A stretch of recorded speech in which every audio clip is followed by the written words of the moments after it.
Hello and welcome to the London United Filmmaker Podcast. My name is Gregory Randolph. I'm a writer and director from Boston, Massachusetts.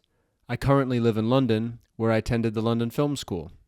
This podcast is an opportunity for me to tell you about emerging filmmakers currently active in the UK from around the world.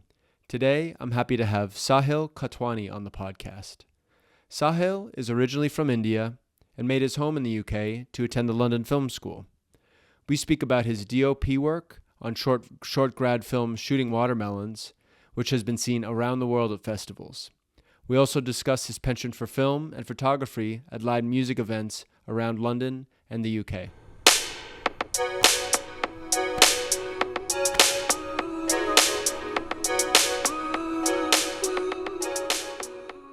Sahil Kotwani, thank you so much for being on the London United Filmmaker Podcast. How are you? No, thank you for having me, man. I'm great. Thank you for having me over this little chilled morning in London. Yeah, man. Yeah, it's a little cloudy out there, but kind of typical for this time of the year. So we can have a nice conversation and kind of just get into.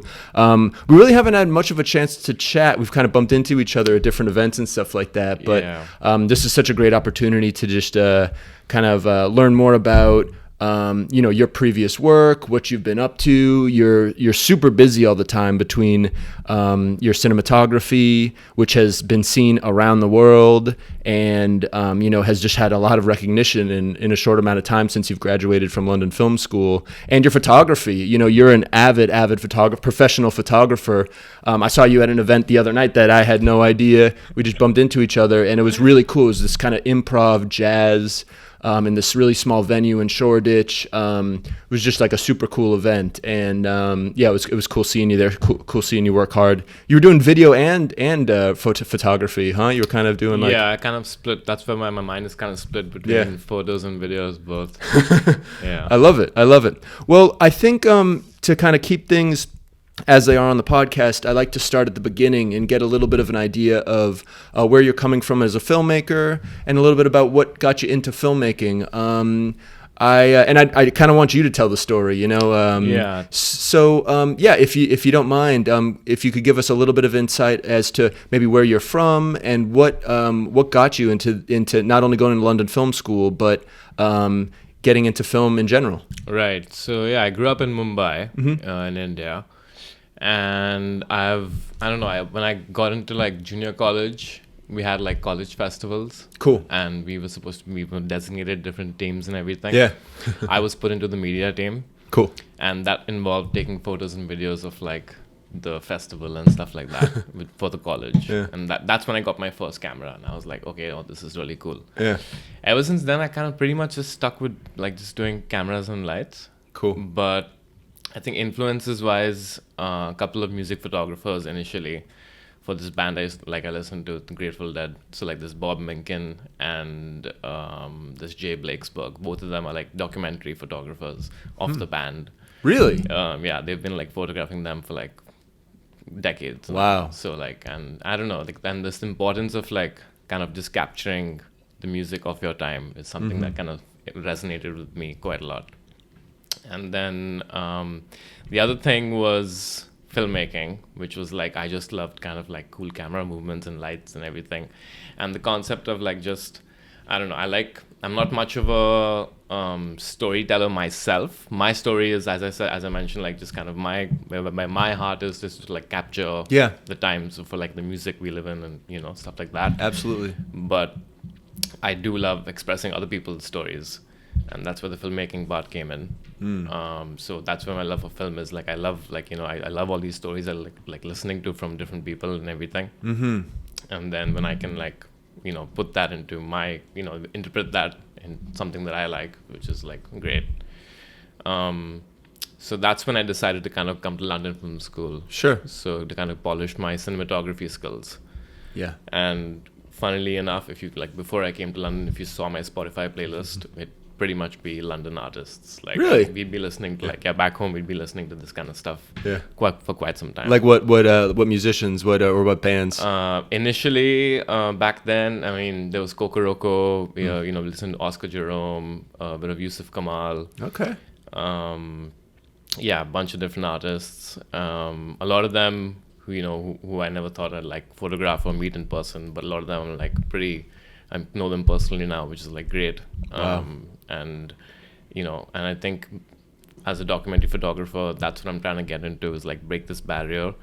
And when you can break this barrier, you can get an insight into this person's life and document that, not just The surface level. yeah, exactly. Absolutely.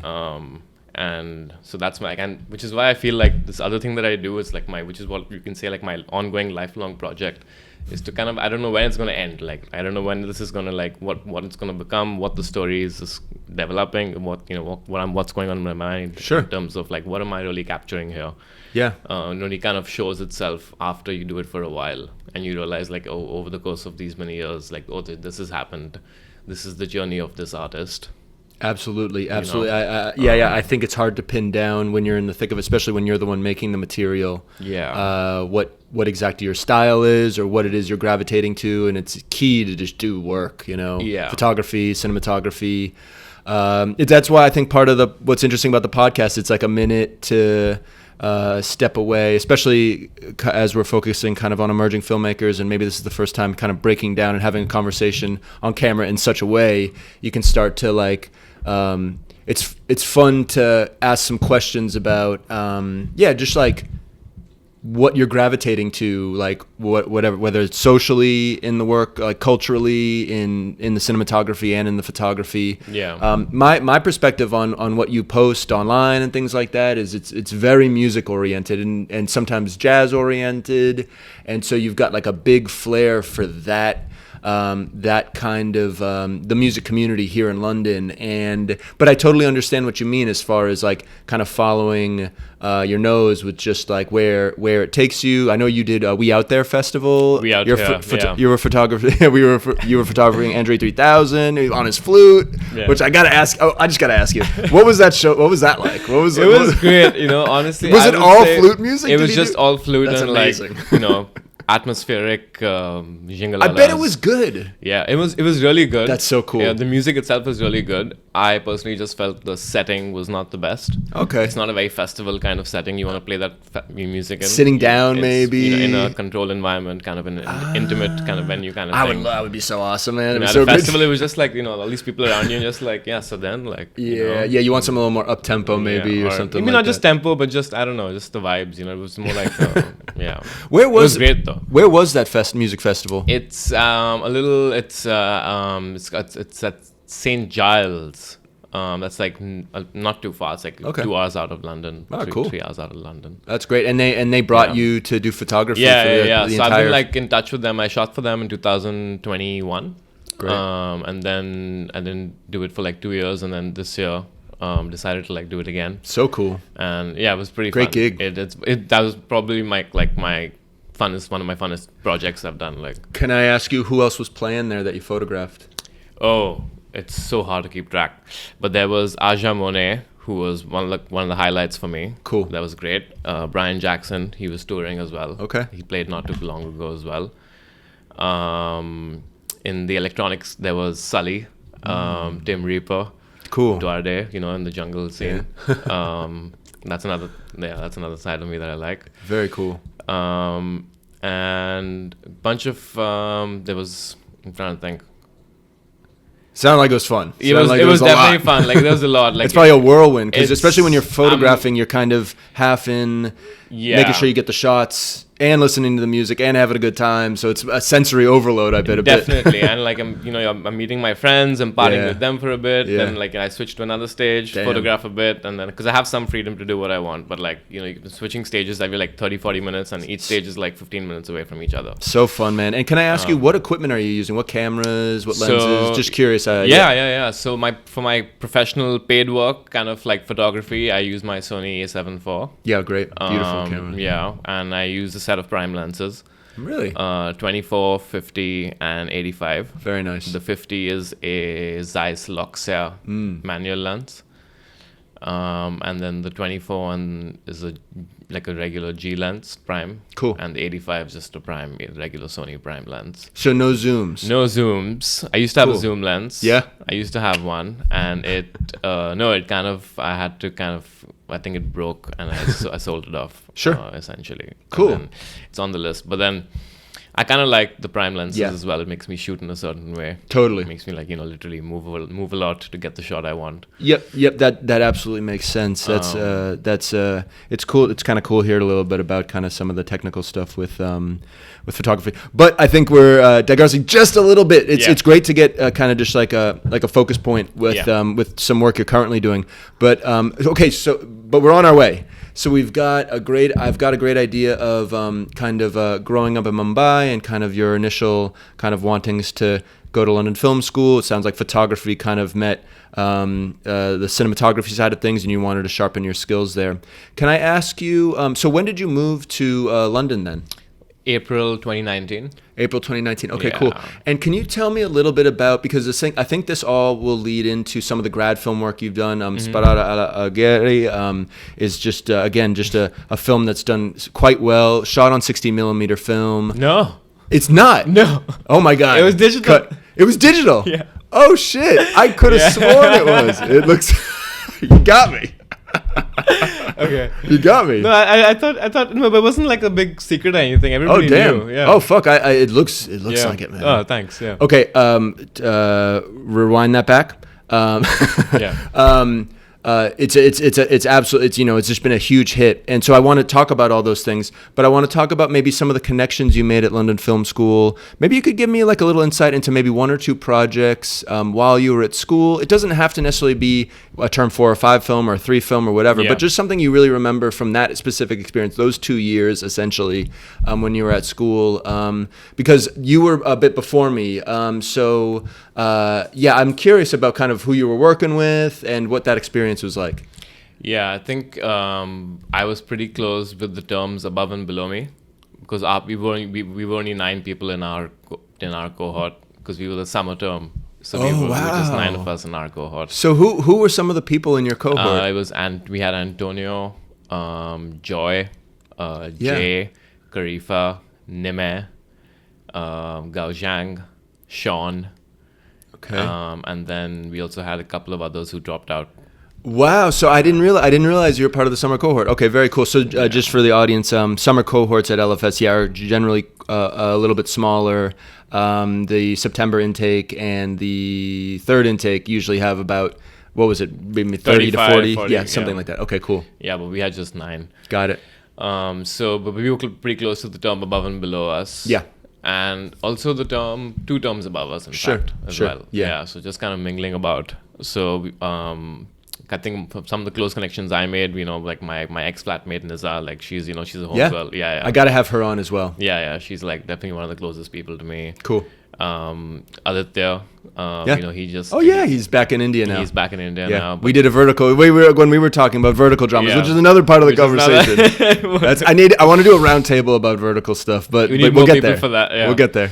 So continue. So yeah, definitely we were like doing projects for each other, kind of through school, and then I worked a lot with Antonio throughout like the 2 years of like teaching, in classes and stuff like that. I think I shot 3 of his films throughout like the course of the Cool.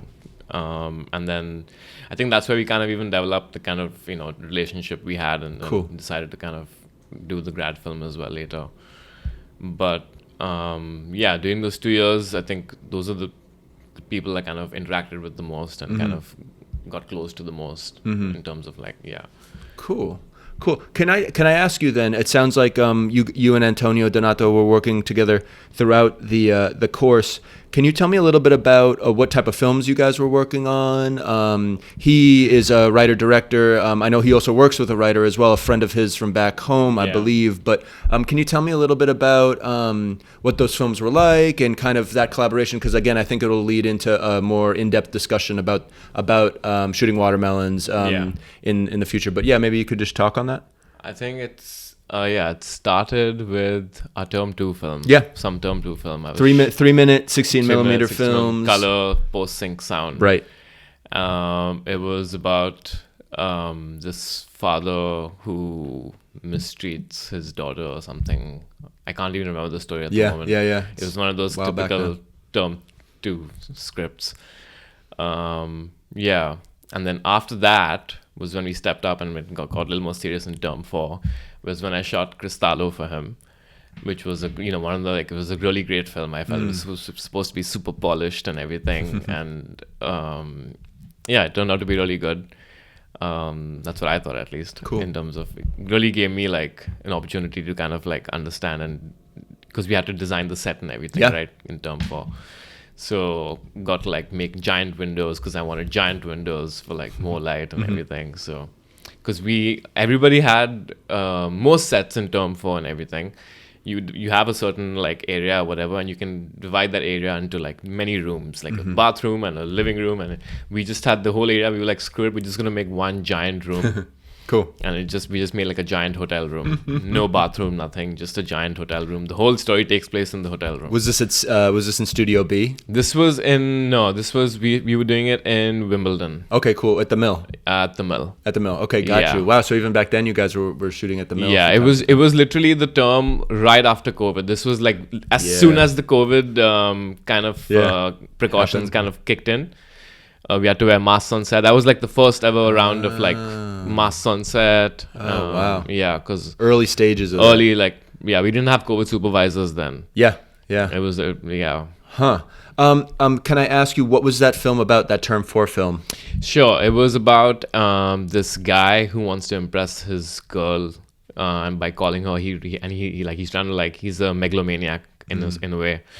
And he's like, he rents a hotel room to impress her. And truth is, his actual living conditions are not like that good and everything. It's all about the appearance for him. And he calls a prostitute home, to kind of impress her and everything, And eventually, it's just like he never actually kind of like he has conversations with the woman that he wants to have because he's expecting her, but she never comes to the hotel room, and so he calls the prostitute and said, and I'll have to check it out. I should have watched it. So I'll have to check it out though. It's funny now that it's funny as I recited, because as I recited, I'm like, wow, school was like, this is the perfect. Film school is like, oh wow. Yeah. No. The stories that come across, and to go through VLE every once in a while. Sometimes it's like you want to jump off a bridge, and sometimes you see something that's really different and amazing. And I think they're all like potentially like things. If you were really stuck for a story, you could kind of go through and be like, oh man, there's some type of inspiration there. Sometimes there's none, but sometimes it's pretty good. It's a great mix. It's a great mix. Yeah, no, I love it. Like VLA is essentially the library where all LFS films go. I talk to camera like this is like it's fun. I forgot. Yeah, it's like the third person. Because I try and keep it open. It's good for you to like cut and stuff as well. But essentially, that's great.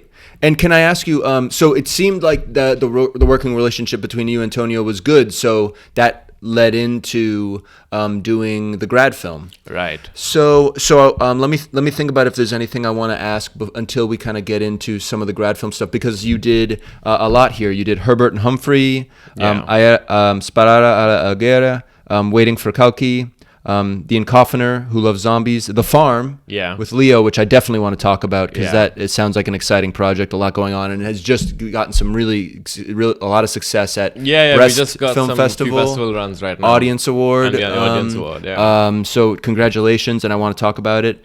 And Adia Ben Trovato. That's the new one, Adio Ben Trovati. Yes. Yes. So we'll talk about all that, but I think our next step is to talk about going into the grad film for Shooting Watermelon, Sparare alla Angere. Can you tell me a little bit about it? Tell me about the initial hearings about it, the idea that you were going to shoot in Sardinia. That's just, the location is just blow your mind, amazing, man. And the light there and everything. So just tell me about like maybe some of the development and post-production, when you got involved, and your thoughts as you went into making that film.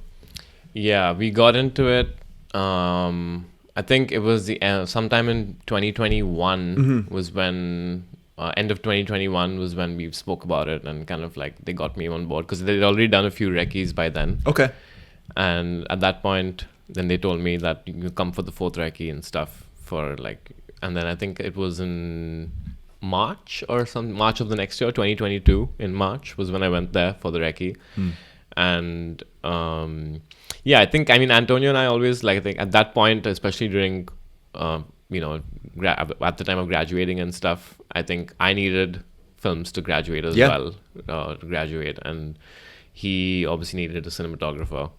And I think at that point we did have a close relationship. And Patrick was on board as well, because Patrick had worked with us a few times by now already. Yeah. So yeah, Patrick Verlin has been on the podcast as well, and was shout out to Patrick. Yeah, I love Patrick. He was producer for Shooting Watermelons. That's right. Yeah, and I think one by one we started just getting the dream team together. Yeah, we got Anna on board as production designer. Yep. And then Anna Miklova, shout out to her as well. Absolutely fantastic production designer and director as well. Yeah. And so we did a couple of recce's in Sardinia. That was when, like, I was like, okay, wait, we went for the first recce, and I was like, okay, this is gonna be insane. I mean, like, it doesn't matter at this point. I'm like, to tell you the truth, guys, I didn't do anything over there. I just had to point the camera. It was all beautiful. Yeah. Everything was just laid out in front of me. I just had to point the camera. That's putting it that's very kindly. I mean, the beginning shot of the boys, to give a little bit of it away, just to tease, because we definitely think the audience should go watch it whenever it's available somewhere to stream. I think it is. It is available on stream. I think in Europe though. I'll put a link wherever you might be able to see it's available to stream now. But there's this scene of boys playing ping pong, essentially, or racquetball. Matcott through the windows. Yeah. And it's very nice. It's a great introduction to the film. Just like a little conversation, and it's just visually intriguing. And from there, you're kind of off to the races with a lot of really great visual imagery and some really interesting characters. Yeah. I get it though. I get this idea of pointing the camera in such a beautiful environment, and it kind of makes the job a little easier. Can you talk a little bit? Okay, so I've got a general idea for development and pre-production a little bit. Can you talk about production? Can you talk about actually being there? Yeah. Whatever comes to mind. Just the experience, because again, the film, not to harp on it, but has had such a great accreditation and has been just so widely loved and has been circulated in film festivals. So just tell. Yeah, I think when we were at the location, and I think this is one of the projects where I think it was my first time shooting in Italy. So it was like everything I had to be trying to be extra careful because of the voltage and the different plugs and whatnot. So I had to kind of like keep tabs on that. But luckily I had like a great gaffer. Again, he was half Italian, half English. Cool. Callum. Cool. Shout out to him again. Cool. A friend of Antonio's, or is this someone you hired there? This is someone that we found through Patrick. Okay. I think Patrick knew Callum from somewhere. Sure. Got in touch. He was great. And then the rest of the camera team was from Italy. Nice.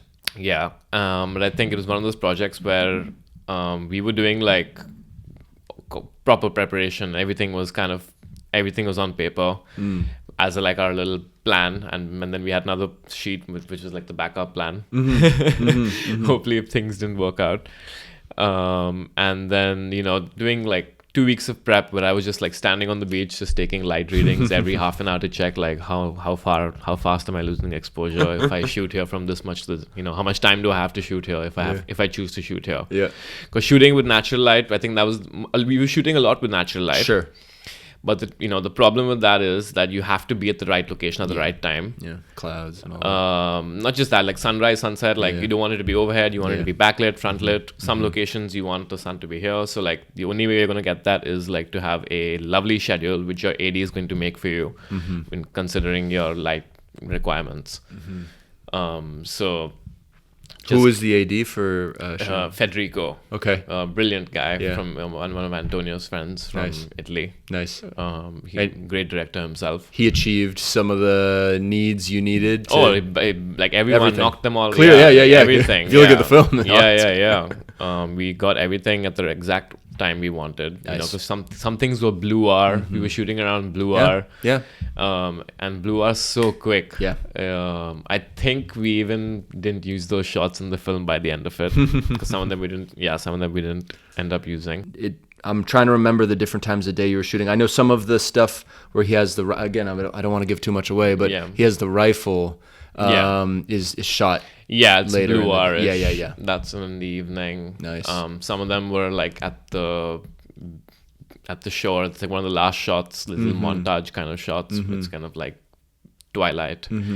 And it's these kind of colors which are so, I don't know, like they're there for like a few minutes. Yeah. I mean, it's just yes, the sunlight's different in different parts of the world, And man. that- It's and so you're Yeah. especially if you've been in London for X amount of time, Yeah. and then you go somewhere else, you're like, Yeah. especially again when you're looking at it from a cinematography perspective. Again, I'm not a cinematographer, but it's just it's a pretty astounding actually, the differences and like how and the position of the sun and all that stuff. It's just, I know it's kind of goes without saying, but it's it's kind of another thing when you're actually there shooting the thing.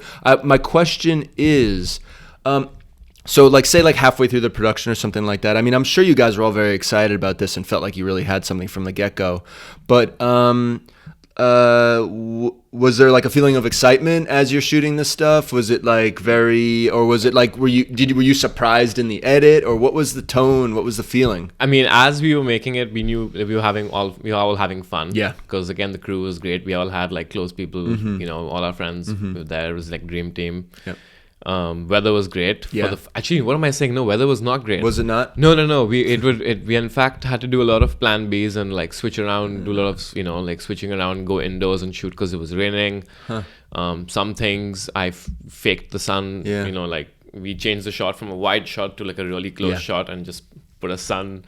It works and everything, but like It does, yeah. it just kind of like threw us off every now and then.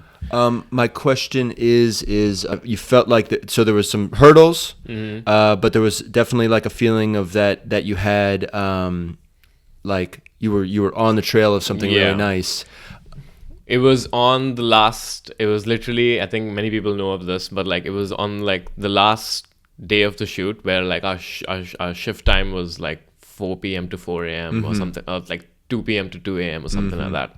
So we got done at 2 a.m. and everything, and then it was summer, so we spent a little bit of time on the beach, put a fire and everything, and then the sun rose shortly after, and it was one of the most beautiful things I saw because like we were shooting at this place where like it's in the film, but like there's this beautiful mountain and like a pyramid mountain, so we were actually chilling over there. And the sun rose and everything, and then that's when I started crying. And I said, I'm not talking to anybody. I'm just gonna go in this corner here and cry for a bit.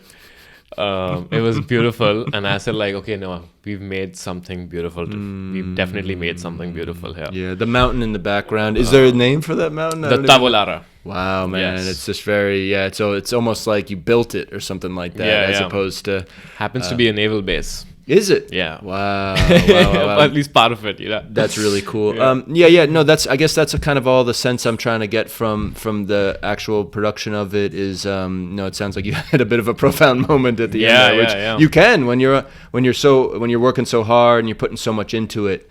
It can be. Can I ask you some technical questions? Of course, because you fooled me with the 6. I thought I could have sworn it was film. So you did an amazing job with the grade, and we'll get there with post-production aspects of it. Yeah. Can you tell me about cameras you were using, lenses? Alexa Mini. Sure. And we used the Ultra Primes on the wide and tele ends. So we used an Ultra Prime 21 and an Ultra Prime 135. Wow.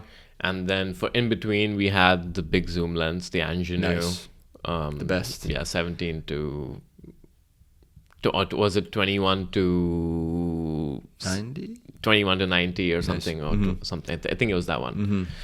So that was our optics, and then we had for filters we had like this gold diffusion, which was like this little warm diffusion and just kind of smoothens out the skin. Yeah. But it doesn't do too much of. It does have a bit of halation, but not too much. For sure. No, it's very beautiful. Yeah. You achieved like a great with the light and with those lenses and just everything combined. It's like very. It's oddly comforting, even though it's kind of this anxious boy and this kind of like hyper masculine kind of environment a little bit, and the underlying kind of dramatic implication of just I don't know. There's just it's a nice mix of like kind of the things happening in the story versus what we're seeing visually. It's like I feel like the cinematography is inviting. You know what I mean? But then it's like almost too inviting in a way, where you feel like a little bit kind of like off place, a touch. But yeah, I think that's part of what is makes it really enjoyable.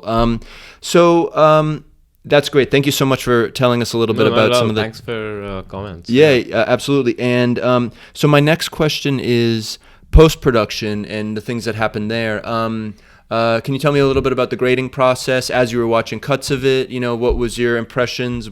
The edit, it took a couple of edits. Mm-hmm. And then I'm always there to like see every edit and everything, just give my thoughts and everything. Yeah, for sure. But I think by the time the final pick lock was done, we decided we had like visual references for like the grade and stuff in terms of like the color tone and stuff we wanted. Because it's funny you said 16 millimeter because I mean, we had all these components of film textures and stuff like that. We had a bit of grain, but our color scheme was not exactly a particular film emulation of sorts. Yeah. We were just, I just had certain instructions for certain colors. Yep. Which kind of gave it the film look, but it's not really a film emulation. No, it's vibrant. I would say the colors are, I don't know, to me it's what made me think it was film. Yeah, I mean the grain is one thing. The grain I is, think it's probably the grain and of course the aspect ratio. I think there's something in the colors that just feel very they feel like they have a filmic look to them, but that's just something that stuck with me in my mind. Can I ask you, what were the references? Were there any film references? From the get-go, not even just from a cinematography perspective. Do you know any of the references? Yeah, Call Me By Your Name. So that's really, really awesome. Who graded the film? Yes, Alex Gregorius. Nice. So he graded the film. Okay, cool. We spent like some time with him. Great. And it was great. It was a 2-day session. Nice. And, Yeah. went with him, and then first day and then second day you see it with a fresh pair of eyes. Yeah. Give your final touches. Yep.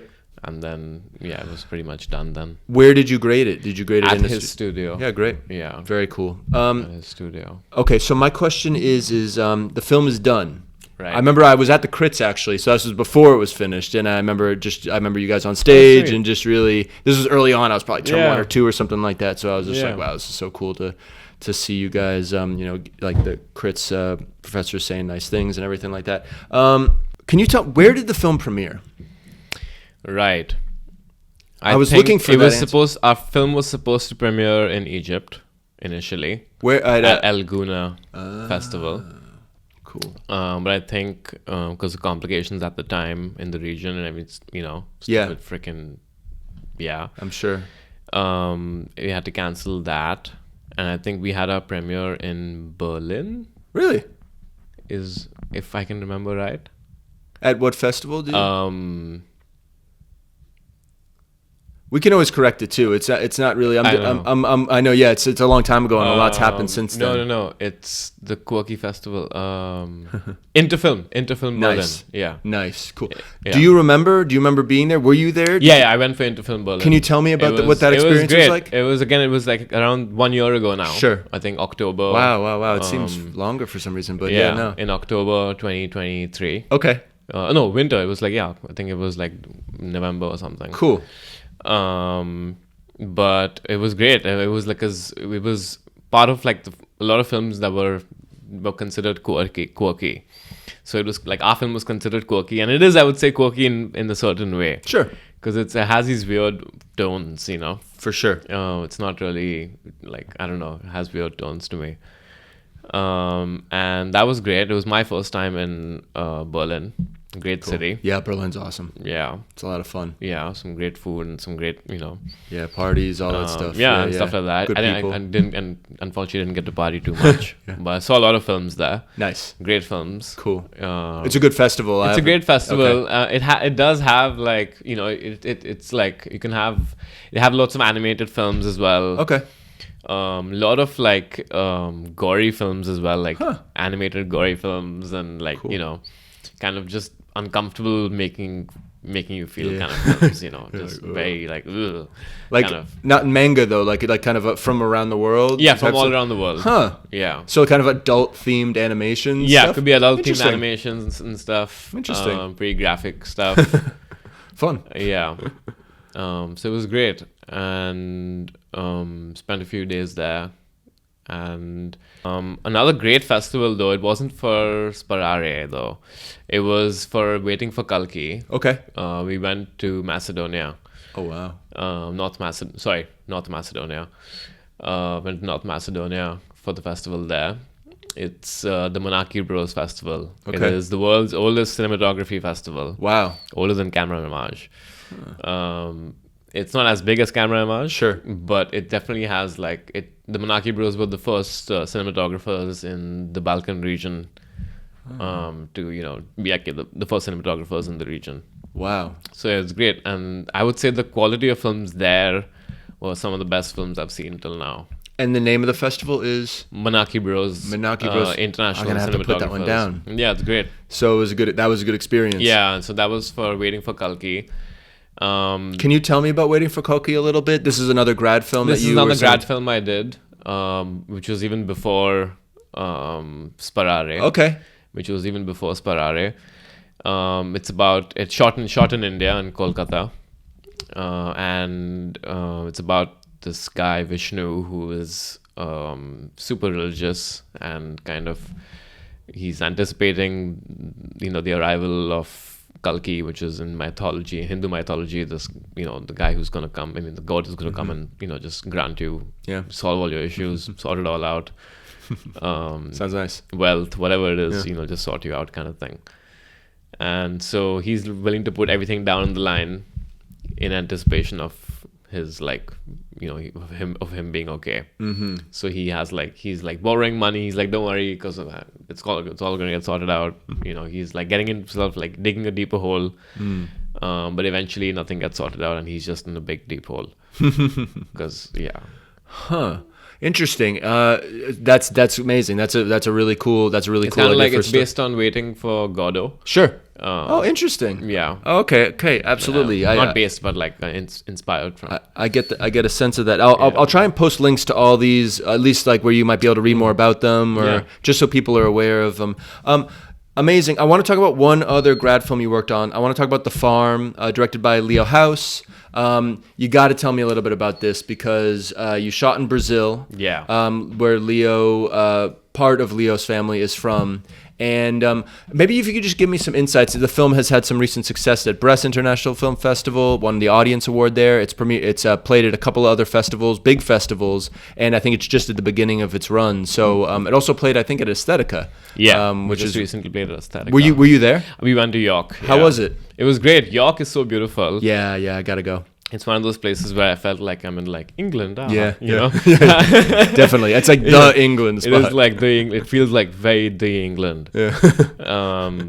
Yeah. It was great. Saw some nice films there. Saw some great films there as well. Cool. They had nice sections for thriller and comedy and I heard drama. it's a big like commercials, music commercials, videos. music videos. So they had cool. a lot of categories. It was like pretty nice to see those categories actually. Cool. And then we spent some time with like the not AI, what am I saying? But the virtual reality, the VR stuff, games, and they had games and computers. So can you tell me a little bit, because I haven't been to Aesthetica yet. I'm still getting into the whole festival thing. But my question is like for the VR stuff, for this kind of new immersive, is it in a big room? Are you in like a conference hall? Like, or is it like a small, like what is it? Like, and it's video games. It is video games, yeah. Cool. And I think these guys wanted to juxtapose having like this whole VR center in like this really old building. Which was, this really old stone... In York. In York, yeah, in this really old stone building in York. And you go inside and it's like a giant hall, but they're like, it's like, it's like one of those scenes from the future where like many seats in the middle and everybody is just wearing their headsets. Yeah.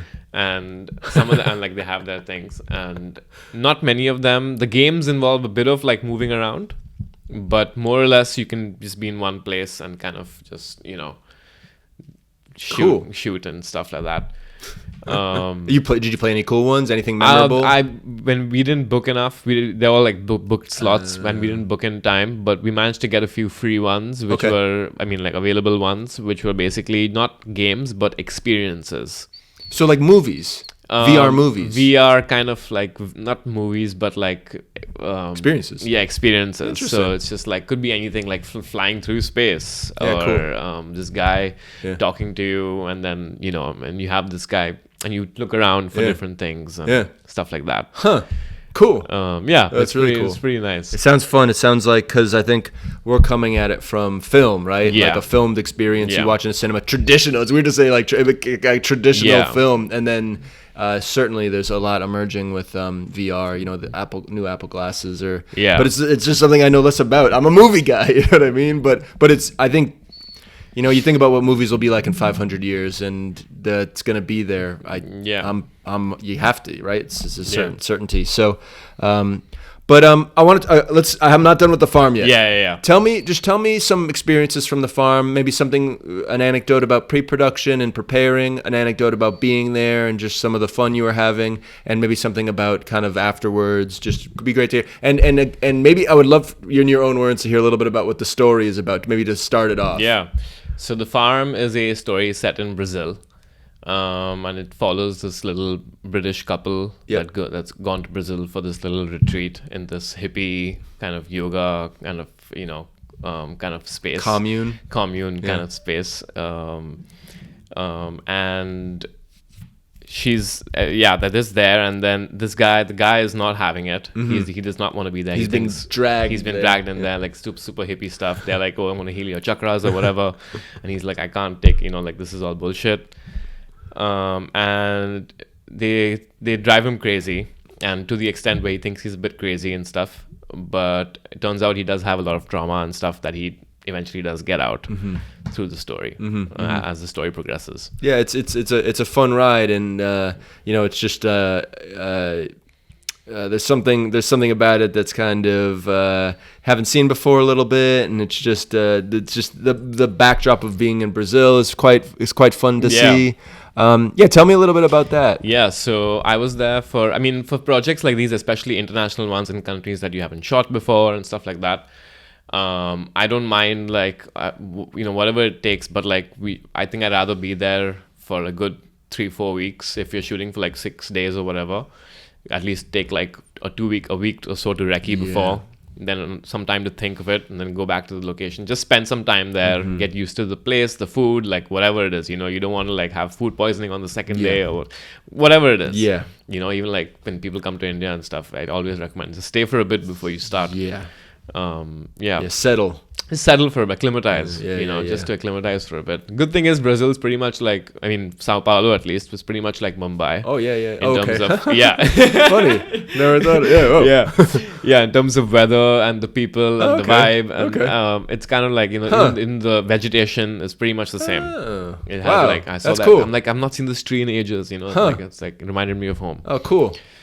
So it was great. We were like, the good thing of shooting there and prepping there for like 3 weeks before we shoot was that we get to have breakfast. Yeah, we had a brilliant production company who took care of us, Voltas Films.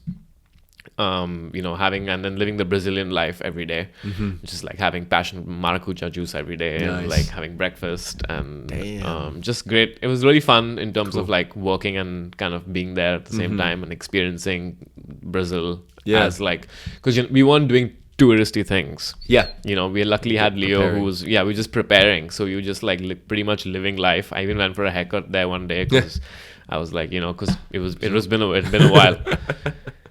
And the rest of the crew was there. I think from London we had Nathan.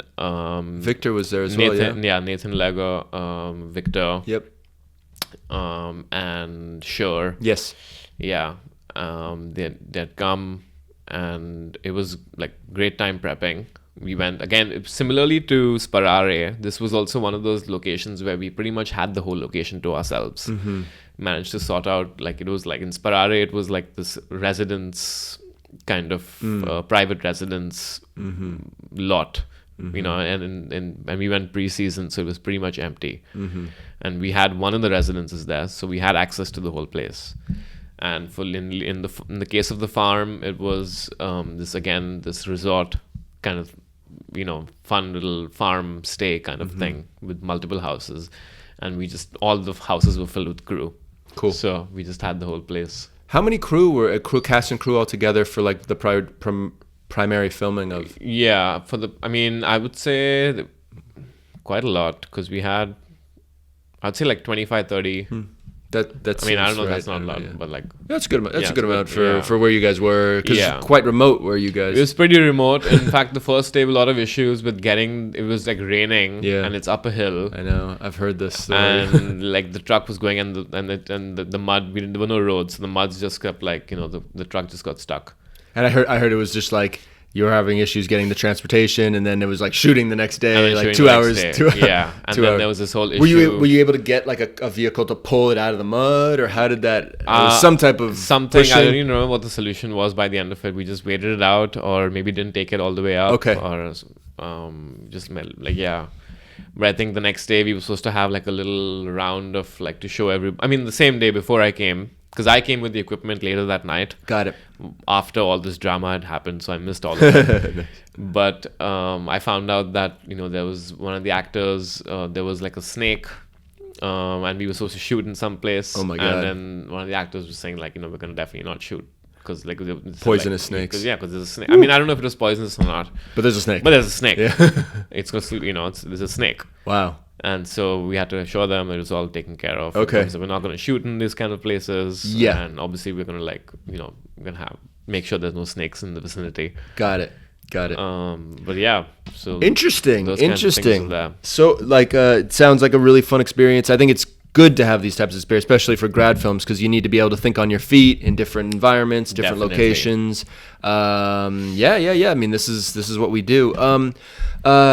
Amazing. There's a couple other things I want to talk about. Can you tell me about this project? I don't want to butcher the name. No. It's the most recent project I shot. It was this year in Italy again. Great. Whereabouts? Where in Italy? And this was in Padova. It's just off Venice. It's like pretty close to Venice. 40 minutes away from Venice. And it's directed by an ex-LFS screenwriting student. Okay. Alfredo Arvalli. Yeah. I recognize the name. Also Italian, I mean, yeah. And I mean, we knew each other because we were in school around the same time, and we'd hang out with Antonio and stuff. And so Antonio was also part of this film. Oh, cool. Yeah. Cool. He's definitely contributed in this film. As right, or what was his?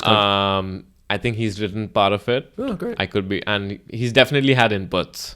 Cool. I don't know at what stages and to like what extent. Sure. And even the edit, I think. Okay. Or kind of overall he's definitely like had input. Cool. And so we shot this in April this year. Yep. This year, back in April in spring. And it is again, I think something about the Italian light and the Italian landscape. And you like it? It's working. I love it. It's working, and like might need to move to Italy. Yeah, and then I think the stories that I'm also getting are offering themselves to this very distinct cinematography. Great. It's talk about. I mean, to reference back to the beginning of the interview and talking about maybe finding a little bit of. What it is that you're, doing work and then kind of reflecting on it afterwards and finding. It sounds like maybe this is something, whether it's, stylistically you're finding something, exactly. Which is great. Yeah. That's huge. That's something you can sell, but also something that you can hold as something that you've developed creatively. It kind of works in both hands, Yeah. This is like the third film now, I think, where the style is that I'm not supposed to move the camera. Okay. I don't know. I didn't intend on it being like this. But Waiting for Kalki, Sparare, and then this one, Adio Ben Triovati. Kind of a stable... trying to be as still as possible. Do you like that type of style? I do like it. Yeah. I do like it, but it's not something I want to like stick to or like want to like just push for. Yeah. If it requires it, yes. And of course, to tell you the truth, I think the stories that I've shot did require it. Yeah, for sure. So, and I just happen to have gotten these stories. Now I just hope, I don't mind getting them, but I want to do like more things. Of course, as well. yeah. Handheld, more moving stuff, more. Yeah, I mean, I have done a couple of. There's another film I shot which is like still in the works, which had like quite a lot of Steadicam. Yeah. And, cool. And stuff like that. And the farm is not completely still. The farm has some. No, the farm exactly has the farm, more camera movement. Yeah, as well. the farm we got some nice slider movements. Yeah. Lots of pans and stuff like that. Handheld, lots of it. Yeah, it's interesting. I think at the end of the day, with that stuff, the way I would see it is just story dependent. You know what I mean? Definitely, What's the yeah. meaning behind it? Yeah. You know, why is the camera this way, and how is it reflecting in the characters? So, Yeah. But that's really cool to hear that you've. Again, maybe it's something we can post if you have stills for that film. Or can you tell me the story of that film? Yeah, Adiyo Ben Trivati. It's like a dry, dark humor story about death and mourning, and coming to terms with death. You know. Is you in dry? Is it like is there a comedic aspect to Yes. it? Okay, cool. There is a comedic aspect Cool, to it, and cool. it's kind of it's very, the tone of the film cinematography wise is very Roy Anderson. Sure. That was the great. That was the kind of tone and Fun. color palette and direction we wanted to go for. Very fun. You know? Very So fun. Yeah, his stuff definitely has that comedic beat in it. Although it's like it's not funny. thrown against the wall. Yeah, it's not funny, but it's just like it's so the short film. I just rewatched one of his short films, and it's so dark that like you can't help but like laugh a little bit, because it's really there's some scenes that are lighter, but then there's the first scene is like people being put in the back of a van with like a smoke. But you remember that? Do you know? We watched it at school at LFS. Yeah. It's just a very bizarre sense of style, but it's so present. I mean, that's what makes Roy Anderson is that he's got his studio in Sweden, if I'm correct, and it's just he's doing these mad science experiments with film. All right, so Sahil, this is so great. I've got such a better idea of so many of these really cool projects that you hear so much about online and on social media and through film festivals and through London Film School. They're constantly emailing about where these films are going. So I've just learned so much cool stuff. And I want to ask you about the future, and I want to ask you about upcoming projects, what you're looking to do next. It sounds like you're really starting to develop, the specific style in your cinematography, and you're doing so much cool work with live music. Tell me and even just to hear about the day-to-day work that you're doing in photography, just tell me about what your aspirations are for the future, and what you want to do with your cinematography. Yeah, so I think until like a few months ago, I wasn't even sure what the future was going to look like because of visa issues and stuff like that. Yeah. So I couldn't really commit to anything. I had like 1 foot in, 1 foot out. Yeah. I think it's important to say, because I think what I want to do with the podcast is talk about the issues, that not only the good times, but the bad times about emerging filmmakers. And staying in London, we get our grad visa for 2 years, but after those 2 years, we really need to, there's several visa routes, but those visa routes can be expensive or just unattainable for where we're at in our careers. Not viable. So it's just an unfortunate aspect. We've built these filmmaking communities here in London, and I mean, although it's an international school, so there's people all around the world. So there's pluses and minuses to the whole thing, and doesn't mean we can't ever come back here, but it's just some of the issues we face. And I imagine you're reaching close to the grad visa expiration, or I don't know. I don't know what you're... I've luckily now I'm in a good place. Oh, great. I've switched on to a different visa. Oh, fantastic. Congratulations. Yeah. So, but until a few months ago, I was like very anxious. I didn't know whether I was going to have a future in London. Because where you're living, it's kind of important. Yeah. So, but now that I have a better idea that I want to continue living here and stuff like that, I feel I can have a plan now. Sure. And then one of that is definitely to kind of put my photo. It's been 5 years since I've been documenting the London music scene now. Wow. So one of the things that I want to do is definitely weave a story, kind of I need to study my photographs in a timeline and then see what the story is, and then what's so I need to do that, kind of figure out the story and put that all together into maybe a book. Yeah. Awesome. Or an exhibition, stuff like that. Yeah. Otherwise, I'm really looking to just get into now more serious music documentation, filming everything. So it's album covers, press packs, cool. Filming music videos. We just did a couple of videos and photos for Melbourne International Jazz Festival and London Jazz Festival. Very cool. Which is super fun. It's just something that I'm trying to because when you look at you look online right now and you look at these photos of James Brown or whoever, I think someone's taken those photographs and videos of James Brown back in the day. Oh yeah. And that's what you're doing now. I'm just trying to see and then not that I'm trying to that's not why I'm doing it. Yeah. But I'm just. It's a place in time. It's a place in time. And 2024 I mean, I you can feel- you can always be that guy that says it's different now and it's not as good now, but that is going to be that person in 30 years from Oh, now. So definitely. what you're doing is there's just as much going on. I mean, I think that's Yeah. what's so exciting about working in the arts like this is that Yeah. you're able to, in a very visual way depict a period of time, and that's what you're doing. Yeah, exactly. So that's one of the directions I'm going in. The other thing I'm doing is I have my fingers in like different pies at the moment, and I think my mind requires that because I get very saturated very fast with one thing, which is why I can't do like I'm constantly like jumping mid between. But, Yep. do a couple of classes with LFS. Oh, great. That's something I like doing. Teaching Yeah, is cool. something. Teaching is something that I love doing. Yeah. I think something about making it's like kind of like the art of making someone think of something without telling them to think about it. Yeah. It's a good way. It's really It's like, I and it's don't know. satisfying. It's so satisfying. It's like, and you learn so something as then. well. Yeah, exactly. I It's think like- that's the funny thing is like you're phrasing things. The subject, right? Yeah, yeah. And you're phrasing things in a way for someone who potentially doesn't know the subject. Yeah. And I think doing that allows you to. It opens your mind in this Yeah. really like interesting way. Yeah. I Yeah. don't do much teaching, but I'm No. just trying to Yeah. visualize it. Yeah. Yeah, exactly. And then I think the hard part is that all of these films, I think, this is one of the good things that we talk about is that all these films are great, but like they don't get you that much money. How do you live off that? Right. So the good thing is I'm able to sustain myself through a bit of like the music stuff that I do. It's great, man. It's not a easy couple to of do. residencies and like a couple of venues like Ronnie Scott's Congratulations. and everything, which is great. Yeah. Um, It's essential, it's yeah. essential. Yeah. Otherwise, you got to pay the rent, and in the arts, it is difficult, and in Yeah. photography, and so that's very important. It's the kind of like that. That's when you put your business hat on, and you really have to be serious about Yeah. finding these labs, finding these residencies that Yeah. are willing to help offset, the costs of doing what we Exactly. Mm-hmm. Yeah.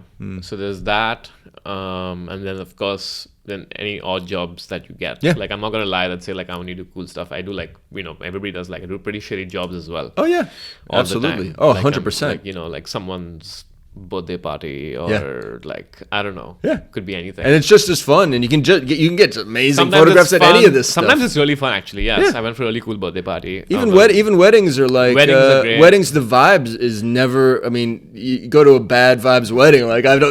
hasn't happened yet Yeah. for me. And to Yeah. take photographs, I used to do some videography weddings and things like that. And the people are happy there, and that is always good for the camera. Yeah. You get smiles and you get all that stuff. So yeah, it's just a mix always. Yeah, I mean, I'll still do a great job. Like, I'll Yeah. even if I don't enjoy myself, Yeah. I'll still do the High job. quality. Yeah, you want to I'll get still- you want to get the next job. You want to be recommended. exactly. So course. I'll still do a great job and everything. So there's that, and then there's like corporate videos. Yeah. Which does a lot of I do a lot of corporate videos. That in fact, I think I do a lot of traveling. It's great. Oh, that, yeah. it's great that I get to travel with these corporate videos. We went to like Spain and Cool. Hamburg and Yeah. Geneva. Yeah, yeah. With Rory was telling me Chambers. Yeah. So doing that a couple of bit, and so just trying to get into as many things as I like doing. As I said, as a cinematographer, Yeah. if I like your story, then if I like if I like what you're kind of like saying, I'd love to shoot it. Yeah, yeah.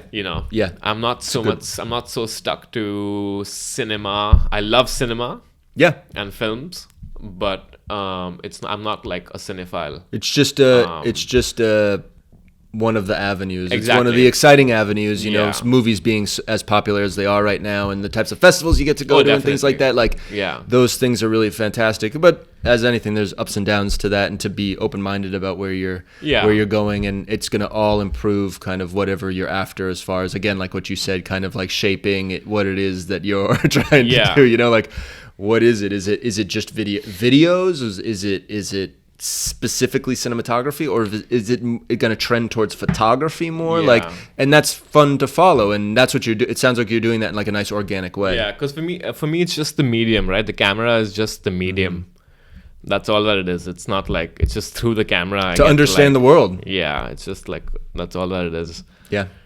Very cool. Can I ask you, I have one last question, I think, before we kind of wrap things up. Storyboarding. Do you do storyboards? Like, say again, for some of these grad films, like, what do you like to get the storyboards? How do you kind of interpret things as a cinematographer when you read a script? Yeah, so when I read a script, I definitely try to like have a visual in my head, and on my iPad, I draw like masterpiece little stick figures with like very little detail, but it gives you just enough information to understand the shot. So do that. That's initial, just to get the general, angles and stuff like that. Otherwise, for simple shots, if I just say a wide, I know it's a wide. Sure. But then what I really liked, what I love doing, and it requires time and dedication, and actors as well. But I love doing pre-shoots. It's something we used to do in school. They taught us. I mean, it's not something like you can do it on every project, and some people don't do it. But I think for most of the projects I've shot till now, I've literally shot the whole film on my phone first. Everything and that ends up being my storyboard. It's great. We even edit the whole thing on the phone. Yeah. As stills, not as like videos, as stills, and then just see if it's cutting together, if the shot sizes are matching, it lets you know like what's missing in the edit, what's missing in cinematography, just like a very, very skeleton cut. Yeah. It's just insurance. It's kind of foolproof if you think about it. Like exactly. And it doesn't cost. I mean, you got your phone. I mean, it's totally fine. It's great. And with the apps and everything, with Cartridge and Artemis and everything, it just works out amazing. Cool. So that, for the most part, that's been my storyboard. Yeah. But I also love using floor plans. Yeah. And for that, I use a combination of few apps. There's Shotlist, and then I also use for like exterior locations. I just screenshot like from the Google Maps, and then import that into Shotlist, do the camera and character positions, import that into Procreate. Yeah. And then I can, on Procreate, I can like have different kind of instructions and draw more doodles on it. Yeah, cool. So that gives me a very like bird's eye view of everything. That's great. That makes a lot of sense. You cover yourself. So I think that's everything. I want to thank you so much for being on the London United Filmmaker Podcast. Thank you so much. This has been amazing. Yeah. Thank you. Thank you so much. And I'd love to have you on again. I really want to do these like director commentary things where we get a couple of the crew together from say some previous films you shot and we kind of discuss them. Yeah. That would be fun. Scene by scene or whatever. Like just something kind of fun. So hopefully we can do something again soon. We can do a catch up, once you've done a couple more projects and things like that. And just thank you so much. Not at all. Thanks a lot. Cheers.